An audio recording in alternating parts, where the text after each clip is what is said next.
Para isso, pega a sua Bíblia, por favor, e abra no Evangelho escrito por Lucas, capítulo de número 15.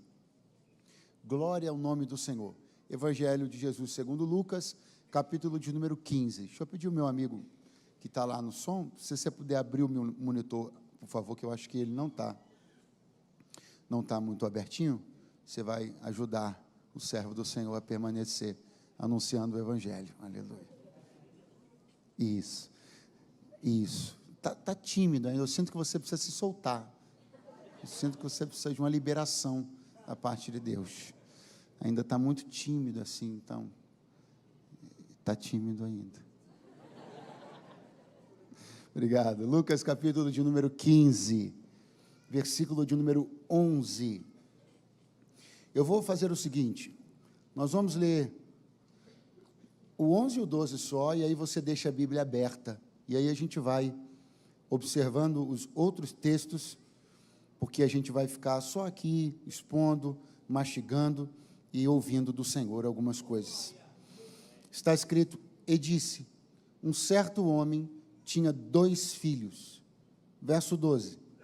E o mais moço deles disse ao pai, Pai, dá-me a parte dos bens que me pertence. E ele repartiu por eles a fazenda. Vamos avançar só ao 13, é importante. E poucos dias depois, o filho mais novo, ajuntando tudo, partiu para uma terra longínqua e ali desperdiçou a sua fazenda, vivendo dissolutamente. Quantos dizem amém? Amém. Quantos dizem graças a Deus? Graças a Deus. Eu acho que existe uma maneira bem fácil da gente entender que Jesus estava tendo um cuidado especial com as verdades que ele queria ensinar nessa parábola. A prova disso é que Jesus dedicou muito esforço didático, muito esforço de tempo, até eu diria, de energia para poder tratar desses assuntos. E isso se traduz quando você olha e você percebe que Jesus contou 3 parábolas. 3. E essas 3 parábolas, elas todas dizem respeito a uma mesma coisa, uma mesma espinha dorsal, né? Um mesmo núcleo de verdade, de ensino, que Jesus queria tratar. Jesus contou a parábola da dracma perdida, da ovelha perdida e do filho pródigo. E aí, quando Jesus contou a parábola da dracma perdida, ele contou uma parábola que se ambientava numa casa de família, e ela é protagonizada por uma mulher. Então, Jesus está se comunicando com uma facilidade maior com as mulheres. Aí ele conta uma outra parábola, e essa parábola é ambientada num cenário agrícola, pastoril, bucólico, e aí o Senhor, ao fazer isso, ele está se comunicando com muita facilidade com as pessoas, os homens, praticamente quase que em geral. E aí, para não ter jeito de ninguém dizer que não entendeu, Jesus pega uma parábola e ambienta ela num cenário que é comum a todos, o doméstico. E ele fala da relação do pai com o filho. Aí você diz, mas e quem não é pai? Bom, quem não é pai de alguém é filho de alguém. Então, não tem como você correr dessas realidades que Jesus está expondo aqui. E quando nós olhamos para essa parábola propriamente, ela é maior, e não é difícil entender por quê, porque a parábola 1, ela fala de um objeto, né, inanimado, uma moeda que se perde. A parábola 2 é um animal irracional. A parábola 3 é uma parábola de um indivíduo. Então, você tem nuances emocionais, e até porque não dizer espirituais, nessa parábola, que não poderiam acontecer nas outras. A história, então, ela é mais elaborada, até literariamente ela é melhor construída, ela é mais elaborada. Ok. E aí Jesus conta assim, um certo homem tinha 2 filhos. E aí o filho mais novo olha para o pai num dia e diz a seguinte frase, Pai, dá-me a parte dos bens que me pertencem. Repete assim comigo, Pai, dá-me a parte dos bens que me pertencem. Aí, em resposta a isso, vem o versículo seguinte e diz que no outro dia ele ajunta tudo e vai embora. E aí talvez você esteja pensando assim, bom, de repente o evangelista Lucas estava querendo economizar um pouquinho de caneta, né, um pouquinho de pena, e tratou e colocou as coisas dessa maneira assim, bem pragmática, para poder ganhar tempo na sua narrativa e na sua escrita. Não. Eu entendo que o que Jesus quer comunicar é justamente isso, um pragmatismo assustador. Vou repetir. O que Jesus quer comunicar é isso, um pragmatismo assustador. De uma maneira pragmaticamente assustadora, o filho chega para o pai e diz assim: eu quero tudo que me pertence, porque eu estou indo embora. De uma maneira pragmaticamente assustadora, no outro dia ele cata tudo e vai embora. Não é que nós estejamos economizando caneta, página de Bíblia. Não era para poder dar menos trabalho para a gráfica, para a Bíblia sair mais barato na hora. Não. A ideia de Jesus é comunicar isso, é nos chocar com a forma tão pragmática, tão superficial, com a qual essa relação se finda, ou pelo menos ganha uma pausa gigantesca na sua história. Por que isso? Por que Jesus quer isso? Porque a Bíblia quer isso? Porque o Espírito de Deus está nos chamando a esse momento de perplexidade.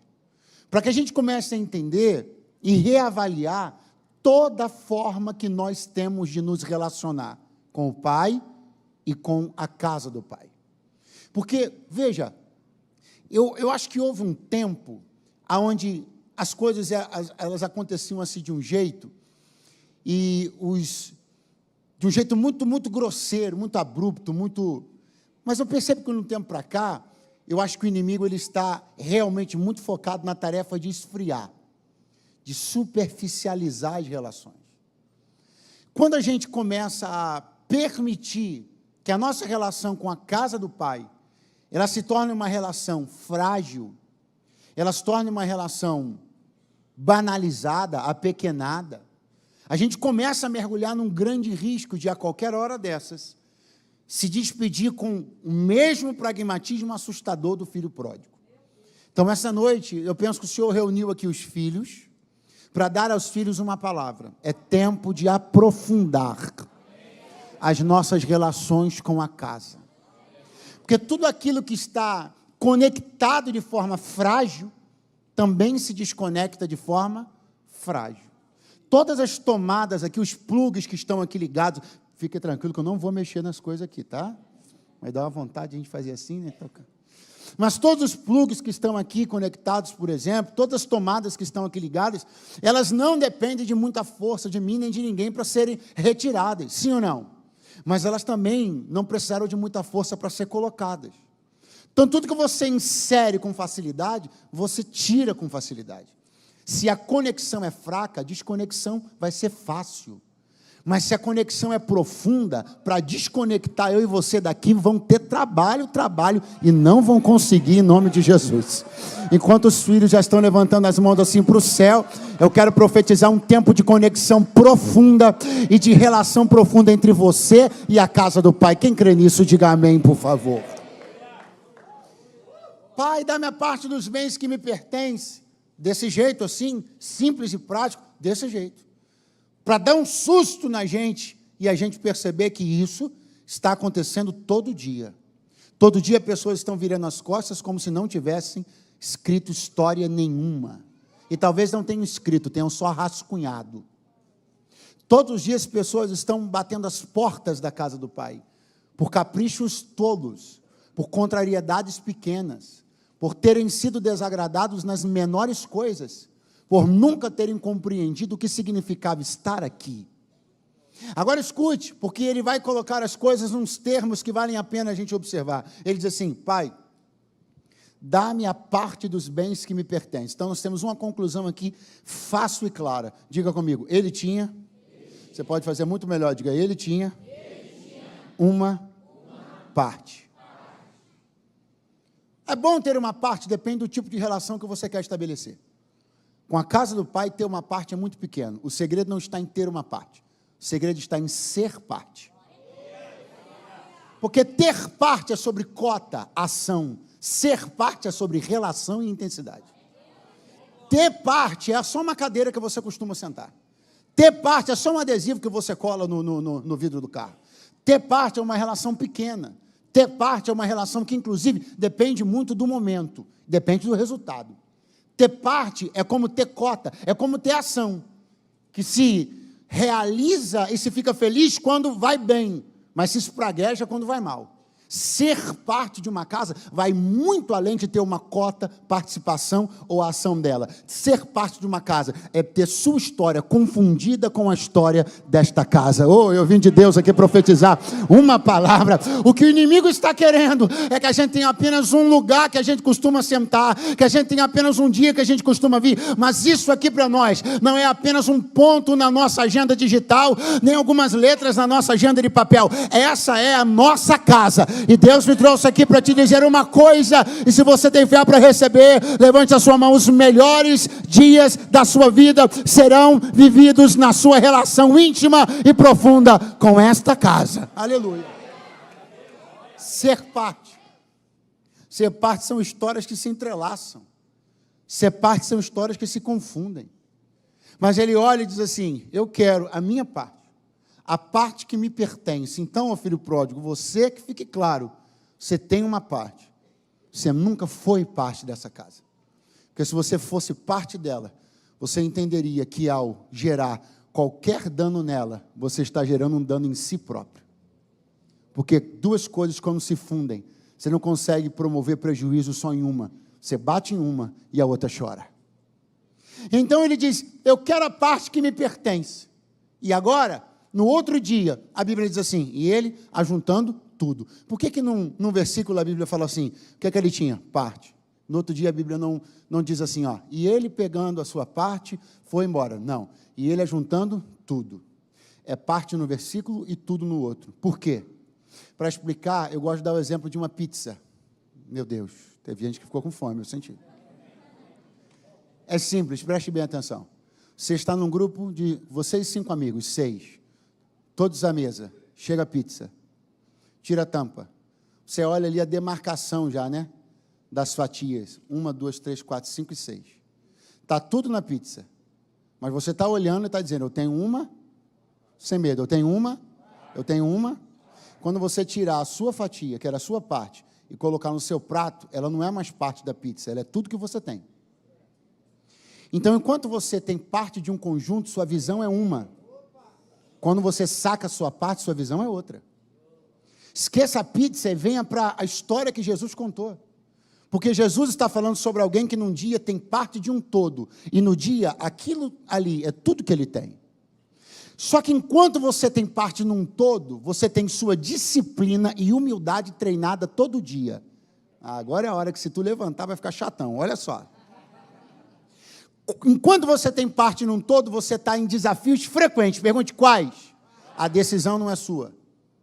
A gestão não é sua. O controle não é seu.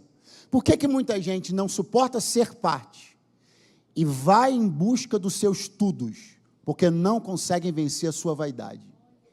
Porque ser parte é subjugar a sua vaidade todo santo dia. Para entender que você é parte de algo, mas não domina, não governa e nem comanda. É o Pai quem tem as rédeas e a regência de tudo. Portanto,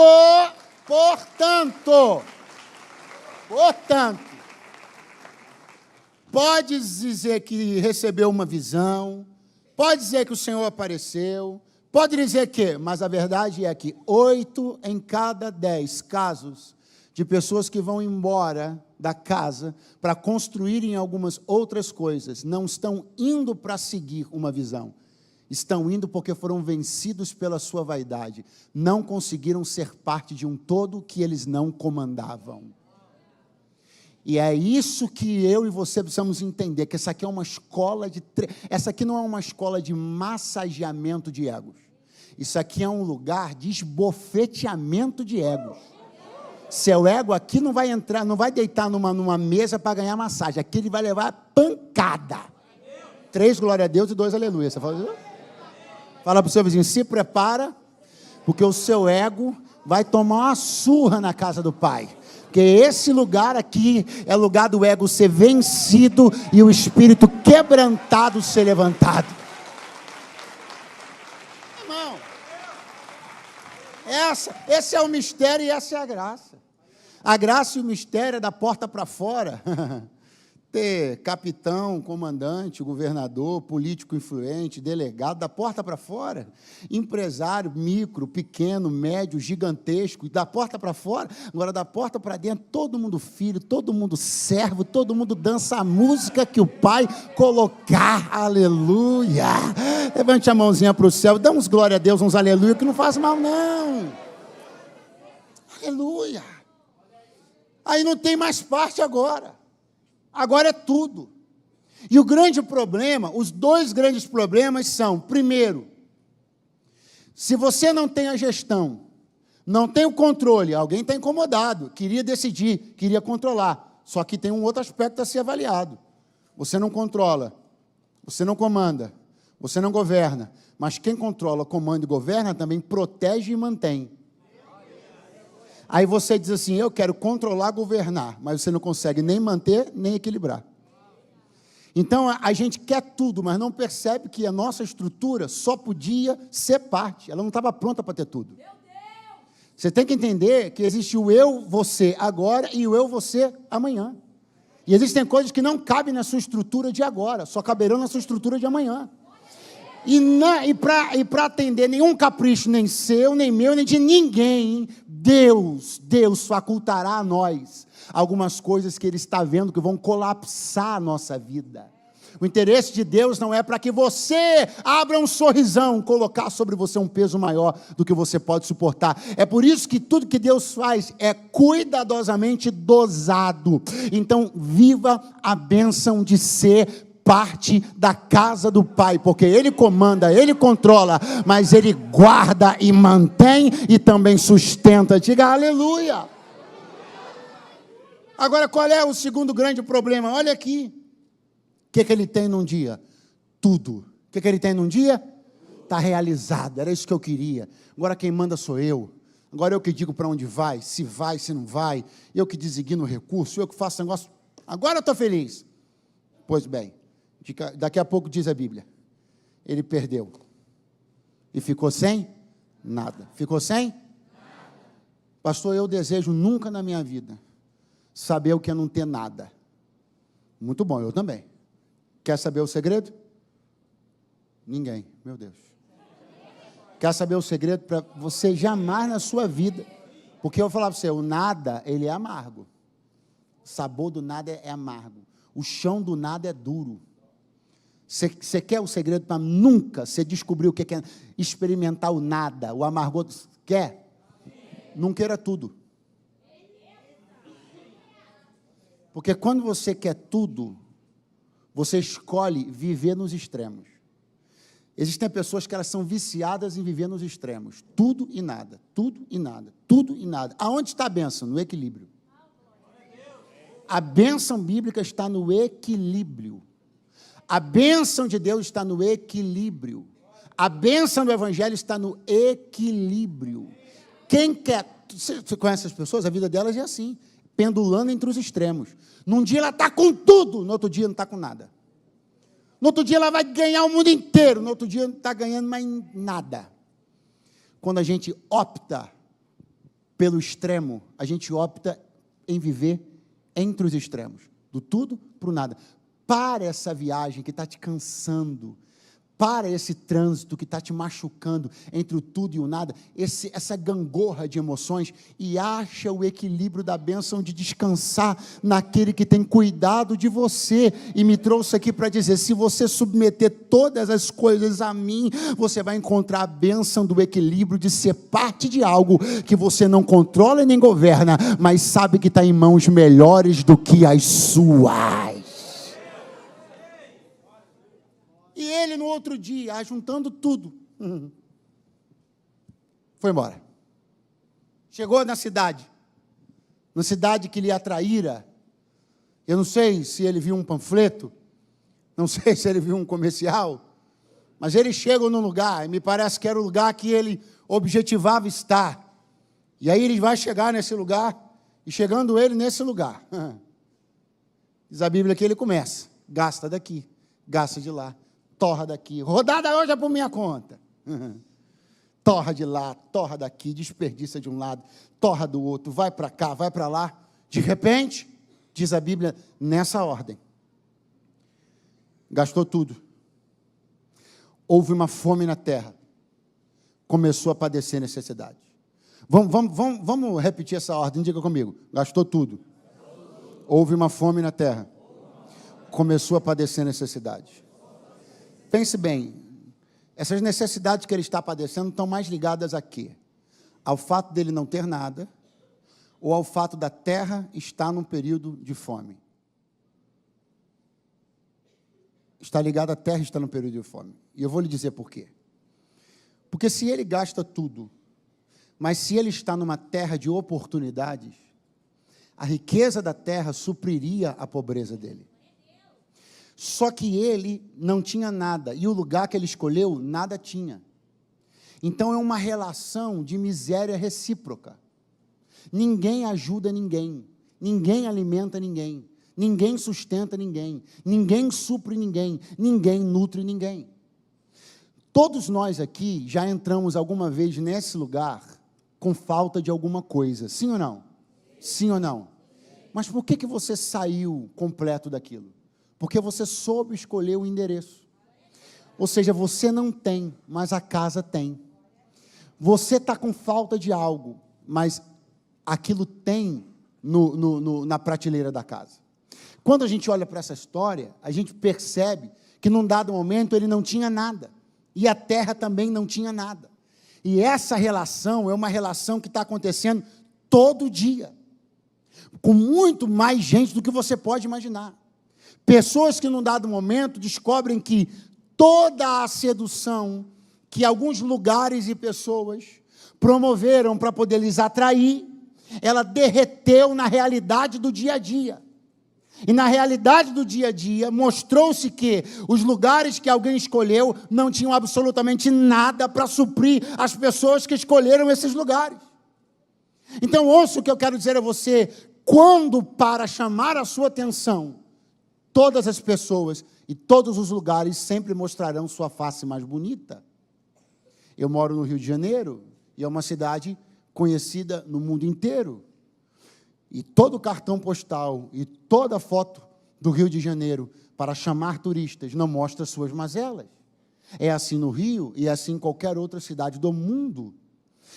Quando um lugar quer cativar visitantes, ele não mostra seu lado mais decadente. Existem duas faces para todas as pessoas e todos os lugares. A face vendável e a face real. E Deus me trouxe para dizer a algumas pessoas aqui, você tem sido atraído pela face vendável, comercial. Mas eu vou te mostrar a face real de algumas escolhas que você tem feito. Eu vou te mostrar a face real de algumas pessoas que você tem se aproximado. Eu vou te mostrar a face real de alguns lugares que você tem frequentado. Eu não vou deixar que esse circo de ilusões permaneça por muito tempo. Eu vou desfazer esse encantamento diante dos teus olhos e vou te mostrar quem são as pessoas e quais são os lugares que você tem escolhido e que, em detrimento da minha casa e dos meus planos, você tem frequentado esses lugares e frequentado estas pessoas. Mas, em nome de Jesus, escamas vão começar a cair e a face verdadeira das nossas escolhas, o Senhor vai começar a expor, aleluia. Não se assuste, porque eu estou debaixo da autoridade de Deus para dizer uma coisa. Essa semana, alguém levantou a mão lá atrás, vou de novo. Essa semana, o Senhor vai expor a realidade sobre algumas pessoas e alguns lugares que andavam seduzindo seus olhos. Essa semana ainda, o Senhor vai começar a mostrar a face real de algumas escolhas que você estava prestes a fazer. De algumas opções que você estava prestes a lançar mão. O Senhor vai começar a mostrar a realidade. É um tempo de exposição. O inimigo é ótimo em maquiar, mas Deus é perfeito em desnudar e mostrar a realidade. Oh, glória! Aleluia! Yeah. Nem que seja num susto que você vai tomar. Dois, glória a Deus, tímido. Um aleluia que quase não saiu. Mas nem que seja num susto que você vai tomar. Você vai tomar ciência da face real de algumas escolhas que você fez. Porque eu penso no susto que esse rapaz tomou. quando ele gastou tudo e começou a ver que pobre ele era, mais pobre ainda era a escolha que ele fez. E às vezes tem que ser assim, às vezes tem que ser no susto. Às vezes tem que ser com aquele aparente, elegante, calmo lugar, uma quebradeira começa, uma faca voa, uma garrafa de vidro quebrada, e você, oh meu Deus, o que eu estou fazendo aqui é a face real da contenda, da dissensão, de alguns lugares que se mostram socialmente convidativos, mas não deixam de ter espírito prostituído e caído por causa disso. Das pessoas que se mostram corteses e elegantes, mas que têm espíritos de engano. E o Senhor me trouxe para dizer, nenhum aspecto de cortesia e nem de elegância vai se sustentar diante de uma unção que eu estou liberando para ir adiante de você e arrancar máscaras para a glória do meu nome. Aleluia. Porque tu és meu filho, eu tenho amor por ti e vou te mostrar realidades que você desconhece. Aí não tem nada. Acabou tudo. Acabou tudo. Se acabou tudo e a terra é próspera, a terra alimenta ele, mas ele nada tem e a terra tem menos do que ele. Como é que se ajuda? Como é que se mantém uma relação decadente como essa? É o que Jesus falou dos fariseus, vocês são guias cegos. É um cego guiando outro cego. É um pobre tentando ajudar o outro. Acontece o quê? Ninguém se ajuda, não tem relação de cooperação. Aí de repente diz a Bíblia que ele foi parar no chiqueiro. Avisa para o teu vizinho aí, ele foi parar, muito fraco, vai de novo, ele foi parar no chiqueiro. O que faria um jovem bem educado de um contexto judaico e parar no chiqueiro? O que faria um jovem que tem pai, irmãos, base familiar e social e parar no chiqueiro? O que faria? Ah, pastor, faria a fome. Não, a fome é pouco para fazer alguém parar no chiqueiro. Ah, o desespero. Desespero também é pouco para fazer alguém parar no chiqueiro. Eu vou te falar, o que mais leva pessoas aos chiqueiros da vida. Não é fome nem desespero, é referência. O que mais leva pessoas aos submundos, às valas da vida, não é a necessidade que eles têm, é para quem eles contaram. Eu vou de novo. Pastor, por que você está falando isso? Porque o texto diz uma coisa, que antes dele ir para o chiqueiro, ele parou numa pessoa. E para essa pessoa ele compartilhou suas necessidades. Então o que levou o jovem para o chiqueiro não foi a fome, foi a referência. O que levou o jovem para o chiqueiro não foi o desespero, foi a quem ele pediu conselho. Então as pessoas com quem você compartilha a sua dor são mais decisivas do que sua própria dor. As pessoas para quem você abre a sua vida, abre os seus dramas, elas são mais decisivas em relação à próxima parada da sua vida do que seu próprio drama. Porque às vezes você tem um drama, mas você ainda tem senso de dignidade. Você tem um problema financeiro, mas você ainda tem senso de dignidade. Você tem uma coisa que você ouviu, uma mensagem que você ouviu e guardou, um conselho dos seus pais. Existem algumas coisas que resguardam, que protegem você. De que você vá parar nesses contextos, nesse submundo. Mas quando é que tudo isso vai embora? Quando ele para diante de alguém. E diante de alguém ele se expõe. E quando ele expõe a sua dor, essa pessoa vai e diz assim, vai apacentar os porcos, vai para o chiqueiro. Ele não teria tido aquela ideia por conta própria. Porque a mente dele não tinha uma natureza. A mente dele não tinha condições de processar uma ideia tão caída. Não vai embora agora, ouça o que eu estou lhe falando. A mente dele não teria condições de processar uma ideia tão decadente. A mente dele não teria ideia de processar um caminho, um destino tão decadentes. Isso não podia sair da cabeça de alguém como ele. Teve que sair da cabeça de alguém como esse cara aqui. Você não tem ideia, mas muitos destinos que as pessoas resolveram tomar, não foi uma ideia delas, elas nem teriam como ter uma ideia tão ruim. Elas beberam da fonte de alguém. Elas compartilharam com alguém. E o perfil desse tipo, desse alguém, esse alguém que endereça a gente para o chiqueiro, esse alguém que manda a gente para um lugar decadente, o perfil dele está colocado por Jesus de uma maneira tão simples. Jesus chama ele de um jeito. Pergunte como? Não, você não perguntou. Pergunte como? Jesus chama ele assim, ó, um cidadão daquela terra. Quem ele era? Um cidadão daquela terra. Quem ele era? Um cidadão daquela Pastor, você vai ficar repetindo isso? Não, só até aqui tá bom. Mas quem ele era então, pastor? Ele era alguém com valores da terra, moral da terra. E alguém com valores da terra e moral da terra só tem esse tipo de conselho para dar. Desça a ladeira e vá conhecer o submundo do chiqueiro. Porque as pessoas só dão cartão de visita dos lugares que elas frequentam. Então pegue a mãozinha de alguém que está do seu lado, fala para ele em nome de Jesus.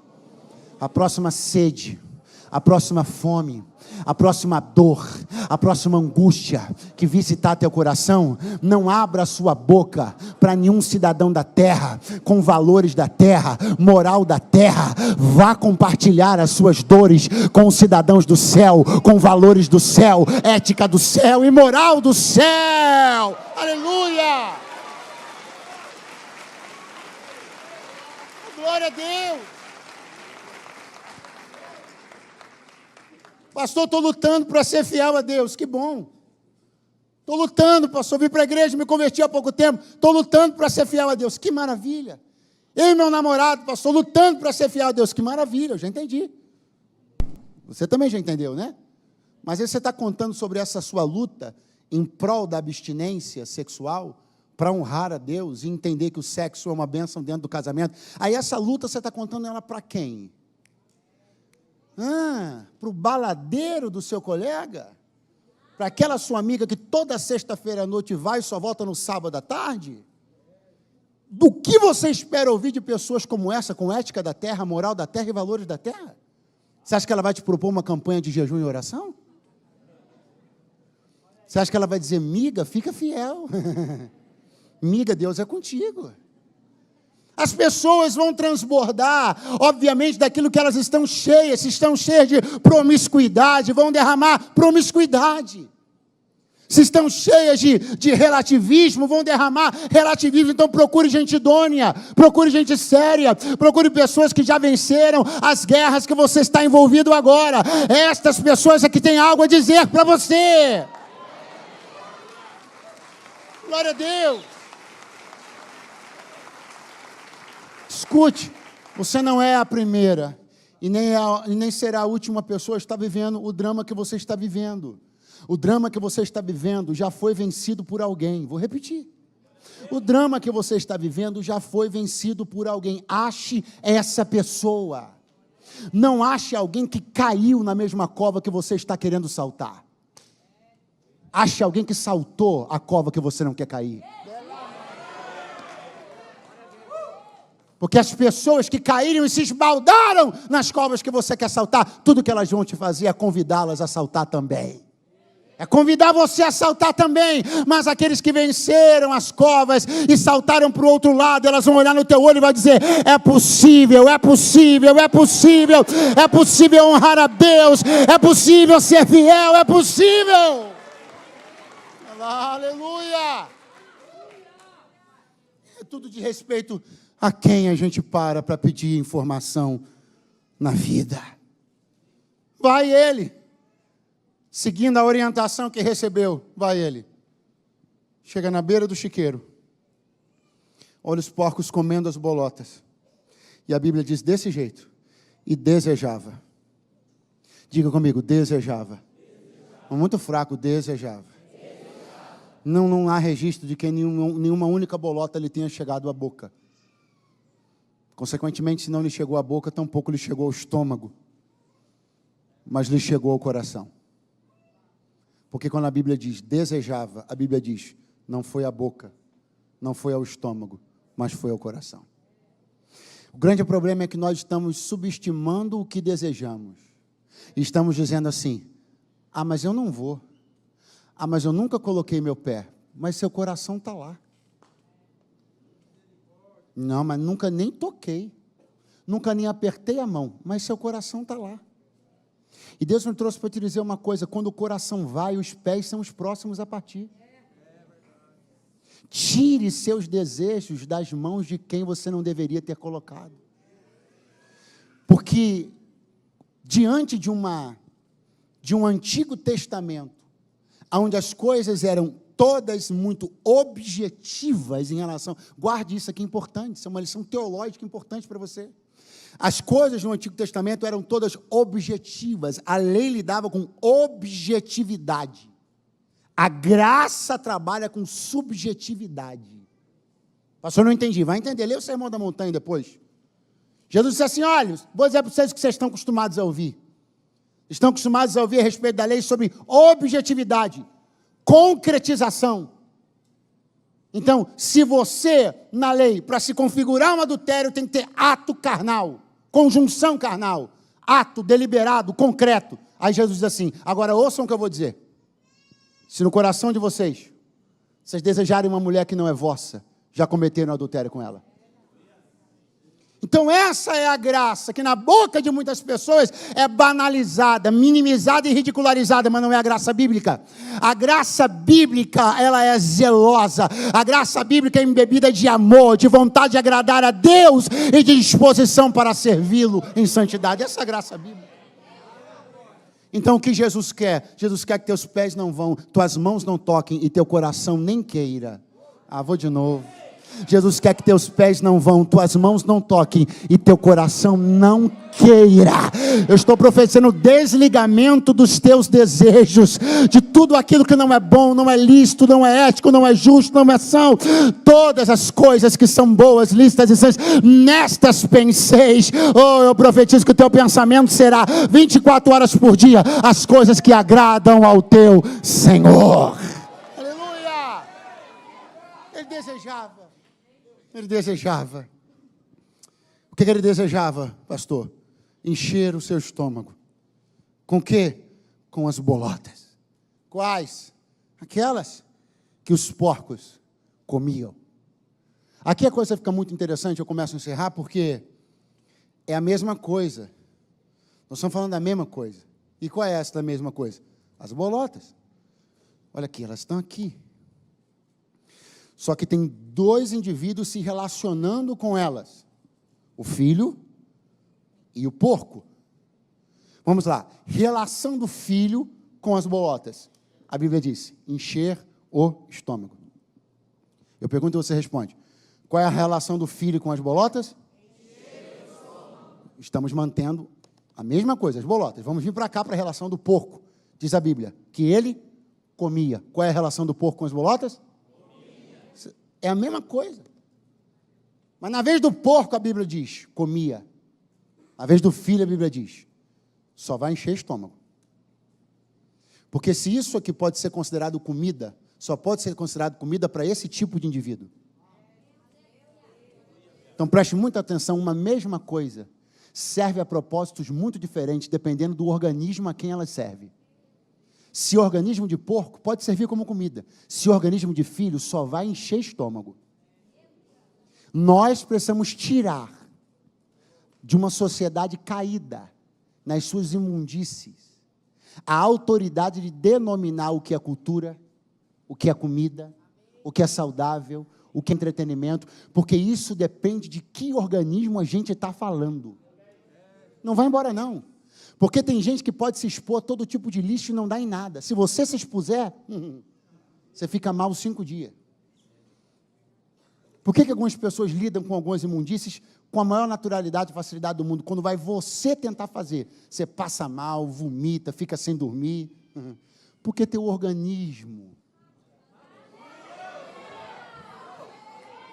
eles digerem as suas imundícies com a facilidade de quem está vivendo delas e para elas. Mas se você entrar em contato com a mesma coisa, a você traz peso, a você traz guerra espiritual, você fica rolando de um lado para o outro, o outro está dormindo de babá, você fez a mesma coisa que ele, rola de um lado para o outro, ouve vozes, a janela bate, porque tu não nasceu para isso, meu filho, tu és filho!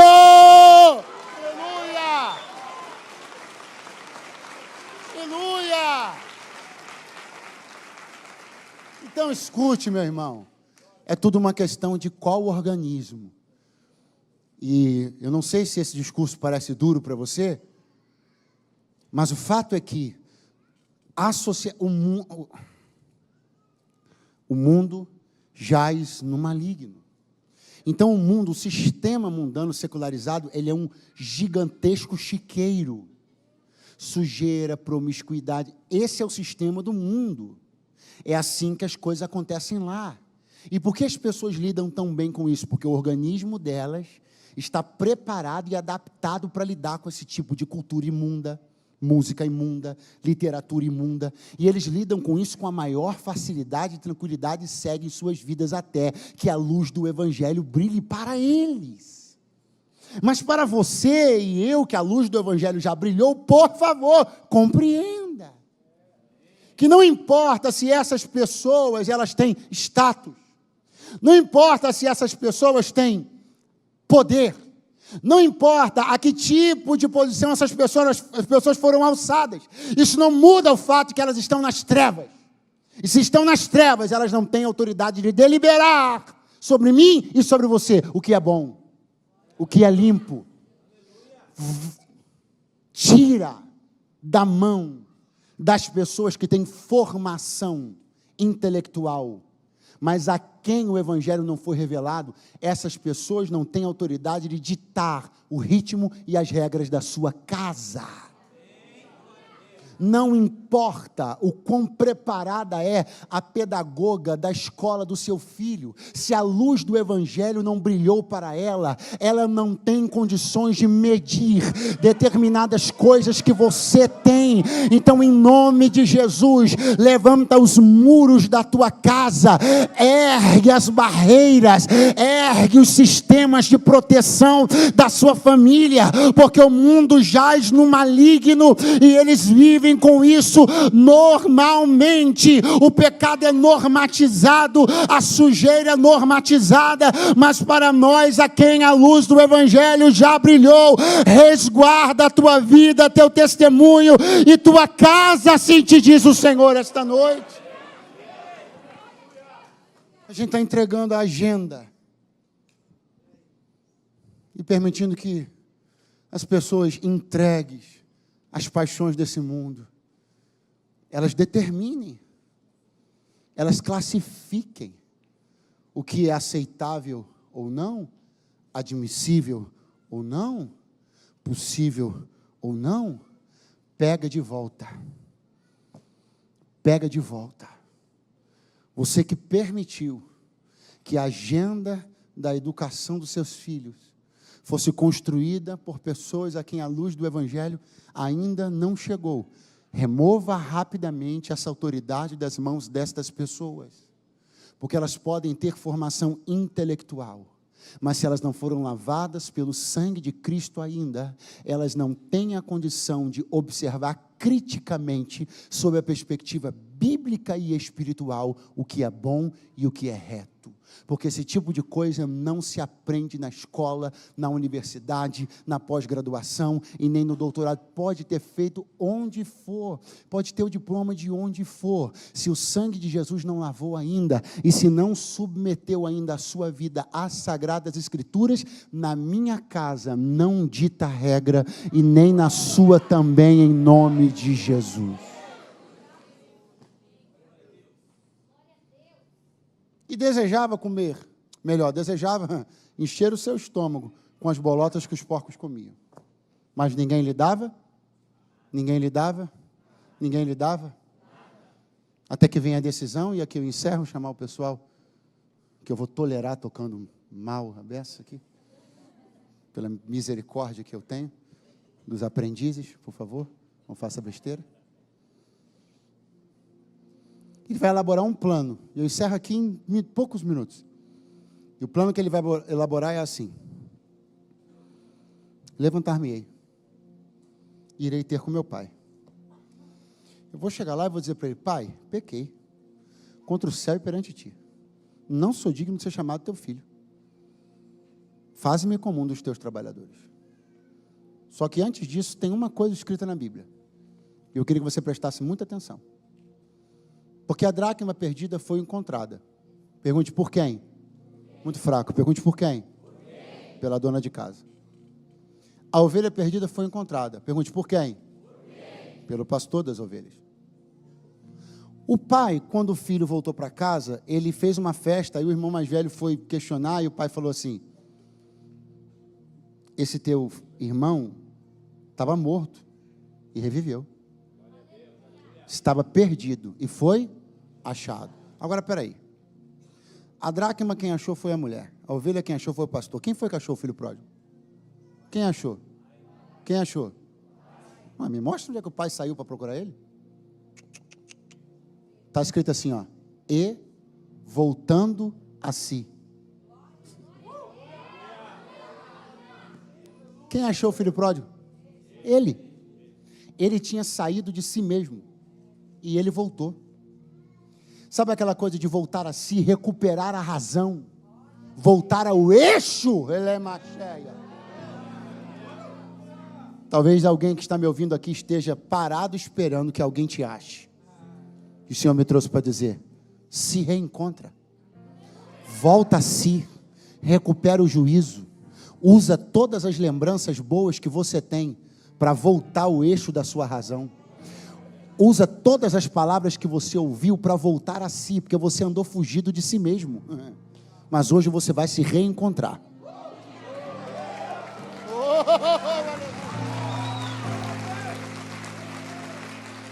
Por quê?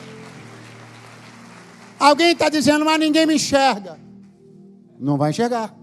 Você está invisível, porque você está perdido em si. Você vai continuar alimentando a ideia de que a qualquer hora um caçador de talentos te acha, a qualquer hora não sei quem te olha, a qualquer hora o roteiro do filme da sessão da tarde vai acontecer na sua vida.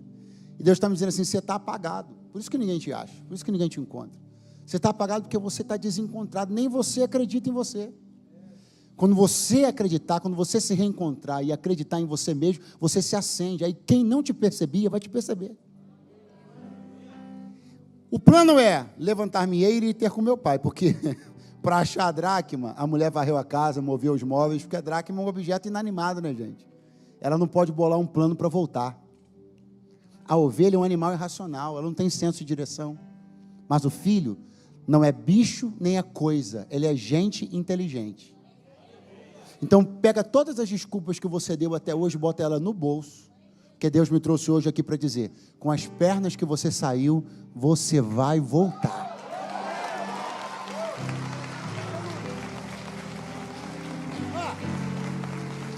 Eu vou chegar lá e vou dizer para ele assim, ó: pai, pequei. Eu não vou dizer para ele uma história mirabolante, não vou achar supostos culpados, não vou tentar fugir da minha... Não, eu vou dizer para ele: pequei. Não vou usar eufemismo, não vou ficar catando umas palavrinhas bonitas para poder disfarçar nada. Eu vou dizer: pequei. Pastor, o que você acha sobre essa confissão? Pequei. Eu acho que ela anda meio desaparecida. E você acha que é porque tem menos gente pecando? Não, eu acho que é porque tem menos gente confessando. 2 glória a Deus e 1 aleluia.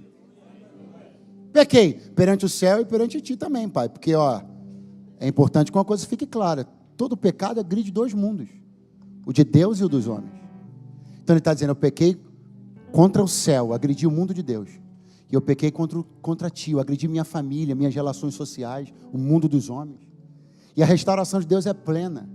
Na restauração de Deus, a agressão que você provocou no céu é restaurada. E a agressão que você provocou nas pessoas é restaurada também. Eu não sou digno de ser chamado teu filho. Se prepara, você vai ficar de pé daqui a segundos. Escuta. Eu não sou digno de ser chamado teu filho. Agora vem a chave.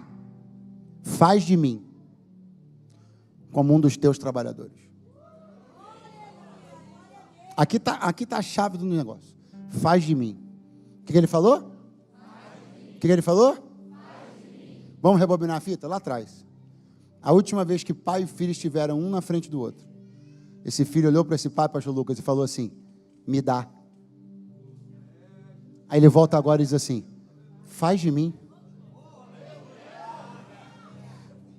Ele disse: me dá. O pai deu. Ele pegou tudo e não se tornou ninguém.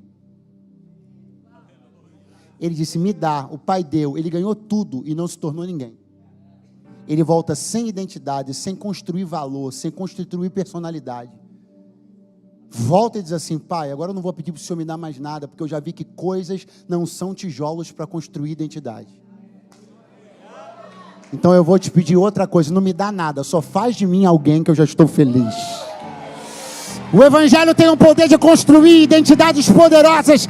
E eu vim aqui essa noite para dizer, eu não sei o que você não ganhou, eu não sei o que a vida não te deu, mas eu sei que o Pai pode construir em você uma identidade poderosa. Seja alguém em nome de Jesus. Fique de pé agora, fique de pé agora. Oh, aleluia. Porque você tem reclamado tanto pela oportunidade que não teve, a porta que não abriu, a escola que não estudou, a universidade que não fez, o intercâmbio que não fez. E Deus me trouxe para dizer, eu ainda posso fazer de você alguém. Que a grande verdade é que muitas pessoas tiveram o que você não teve. E muitas delas não se tornaram. Tiveram muitas coisas, muitas viagens, tiveram muita coisa ao seu dispor. E não construíram uma identidade relevante, não se tornaram pessoas interessantes de se aproximar, não agregam valor na vida de ninguém, não impactam a vida de ninguém, não transformam a vida de ninguém. Deus me trouxe aqui para te dizer uma coisa, o Evangelho tem o poder de levantar pessoas relevantes. Eu vou fazer de você uma bênção na sua casa, eu vou fazer de você um filho que honra o pai, um pai que cuida do filho, eu vou fazer de você um esposo maravilhoso, uma esposa amorosa, eu posso fazer de você um ser social influente, cheio do meu espírito. Eu tenho o poder de construir em você uma identidade relevante e poderosa. O Evangelho faz do ninguém um alguém. Herança não faz. Você provavelmente conhece alguém que ganhou uma herança e até hoje não se tornou ninguém. Dinheiro também não faz, porque você provavelmente conhece alguém que tem muito dinheiro e não é ninguém. Não é ouvido pela família, não é respeitado pelos filhos, não é honrado pela esposa, porque estas coisas não constroem identidade. Mas Deus tem o poder de colocar a mão na tua cabeça e te dizer, vai para ser alguém nessa sociedade, vai para ser uma pessoa restaurada, abençoada, próspera, digna, respeitável e respeitosa, porque eu tenho o poder de fazer isso. Eu não sei por que você foi embora. E também não vou te perguntar. Não é um momento de entrevistas. É um momento de acolhimento. O Senhor não me trouxe aqui para investigar as razões que fizeram você ir embora. O Senhor só me trouxe aqui para te dizer que não existe razão nenhuma para você continuar distante. Talvez você diga, bom, se eu não fiquei, é porque talvez eu nunca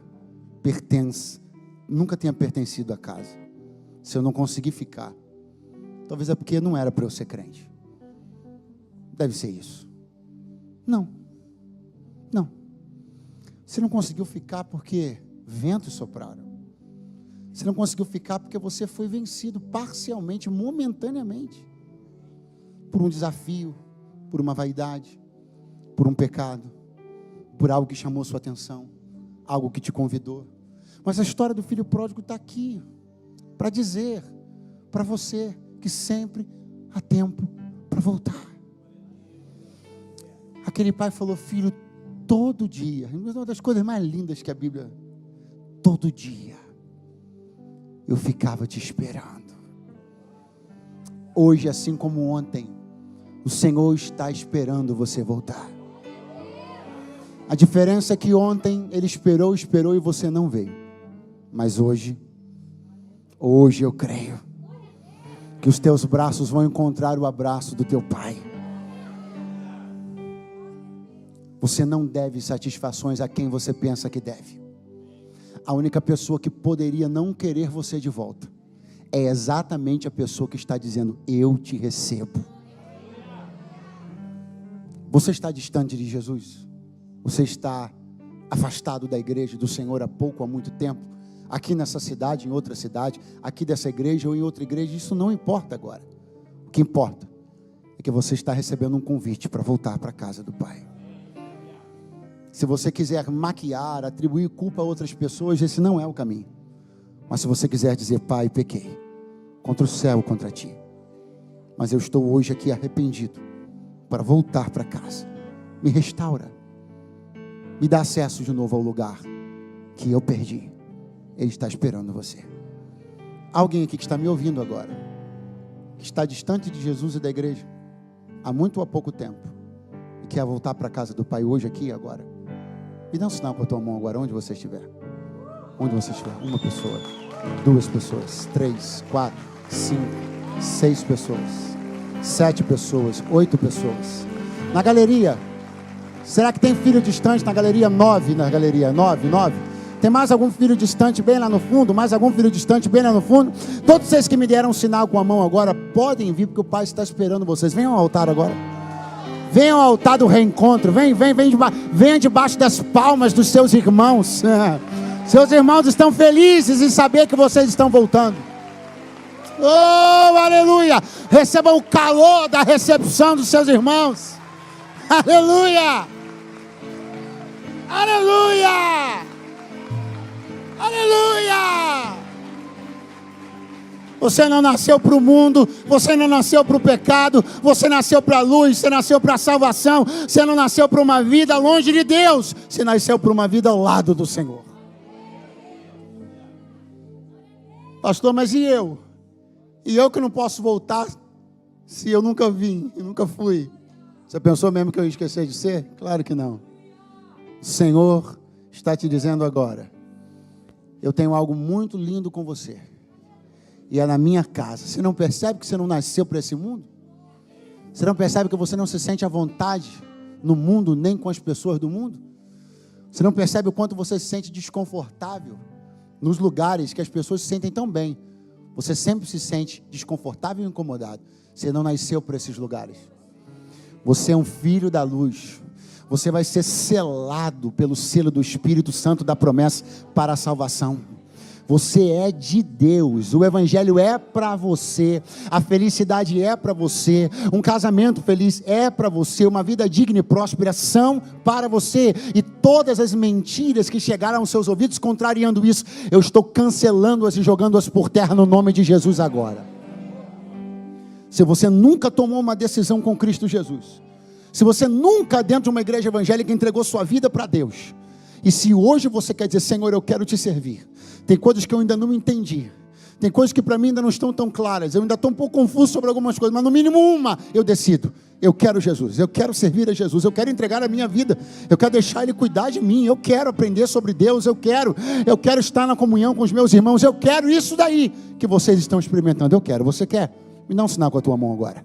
Se pela primeira vez você entrega a tua vida para Jesus. Tem um rapaz me levantando a mão ali agora, uma moça também. Onde está a terceira pessoa? Na galeria tem alguém que quer tomar a decisão pela primeira vez com Jesus? Vem cá, rapaz. Vem aqui, moça, vem aqui. Isso. Você também sai do seu lugar. Você também sai do seu lugar. Vem agora e agora. Bota mais palma que tem mais gente chegando. Bota mais palma. Oh, aleluia.